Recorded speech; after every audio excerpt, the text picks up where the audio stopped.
Hello everyone, আমি সৃঞ্জয় চলে এলাম আরও একটা নতুন ভিডিও নিয়ে। এবং এই ভিডিওটা বন্ধুরা স্পেশালি হতে চলেছে একটা সিনেমাকে নিয়ে, যে সিনেমাটার নাম হচ্ছে দ্য পাটনা শুক্লা।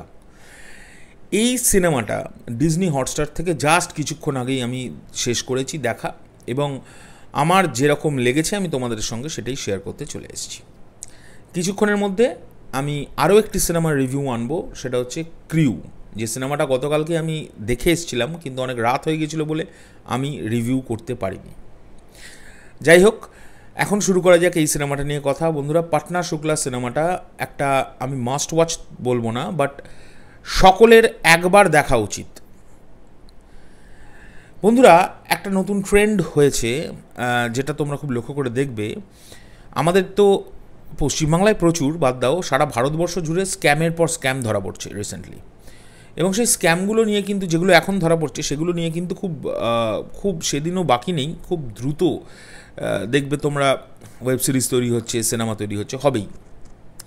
সেরকমই একটা খুব ভয়াবহ স্ক্যাম, যেটা কিন্তু বহু বছর ধরে হয়ে আসছে, এবং এখনও পর্যন্ত ভারতবর্ষে কিন্তু এই ধরনের স্ক্যাম শুনতেই পাওয়া যায় মাঝে মাঝেই। সেটা হচ্ছে পরীক্ষার নাম্বার নিয়ে স্ক্যাম। এই বিষয়ের ওপরই তৈরি কিন্তু এই পাটনা শুক্লা গল্পটি।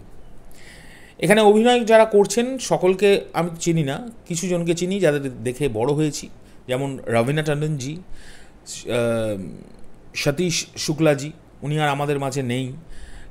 এটা হতে পারে ওনার শেষ কাজ হলো, মানে যেটা আমরা দেখতে পেলাম শেষ কাজই হবে। উনি তো আর আমাদের মাঝে নেই, এই সিনেমাটা আগে থেকে শ্যুট হয়ে গিয়েছিল, তাই আমরা দেখতে পেলাম। অনুপম খেরজির ভাই আছেন, যিনি রাজু খের, ওনারই মতো দেখতে। এছাড়া আরও অনেকেই আছেন। তো এই সিনেমাটা কেমন লাগলো সেই নিয়েই কিন্তু মেনলি এই ভিডিওটা। বন্ধুরা, গল্পটা শুরু হচ্ছে এরকমভাবে, একজন লয়ার, যিনি অভিনয়টা করছেন আমাদের রবিনা টন্ডনজি, সেই লয়ার একজন সামান্য মানে ক্ষুদ্র লয়ার, যিনি খুব ছোট ছোট কেস লড়েন, জীবনে কোনো বড় কেস পাননি।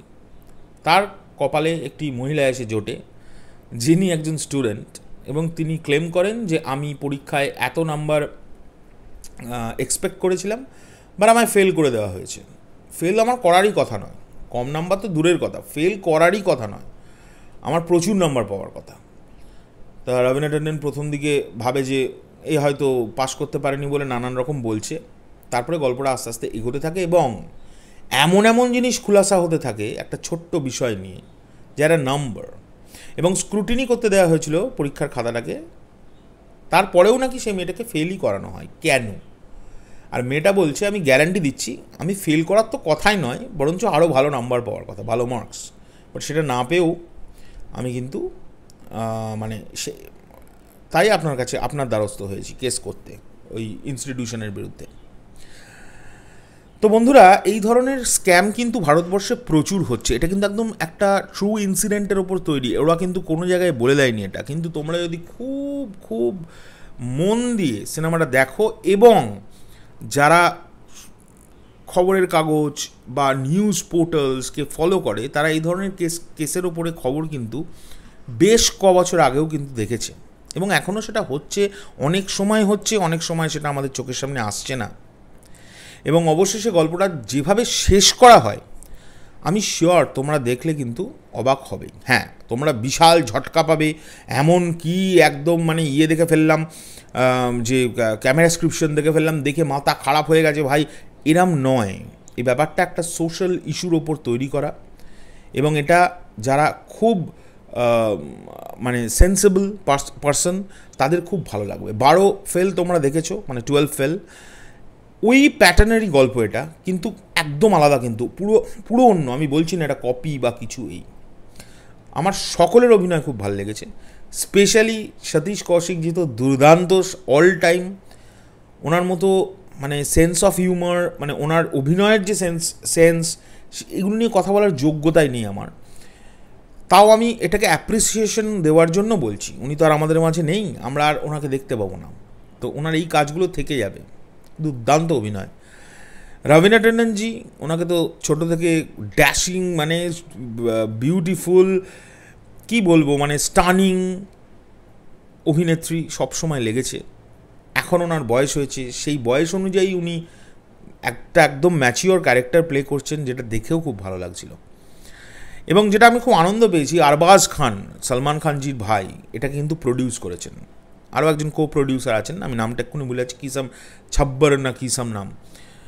সো আমার খুব ভালো লেগেছে, তোমরা দেখতে পারো এটাকে। আমি সবসময় রেকমেন্ড করবো যারা স্টুডেন্টস, যারা নিউ এজ ফিল্ম দেখতে পছন্দ করে এবং যারা খুব সেন্সিবল পারসন, তারা প্লিজ সিনেমাটা গিয়ে দেখো। হটস্টারে তোমরা দেখতে পাবে, ডিজনি হটস্টারে।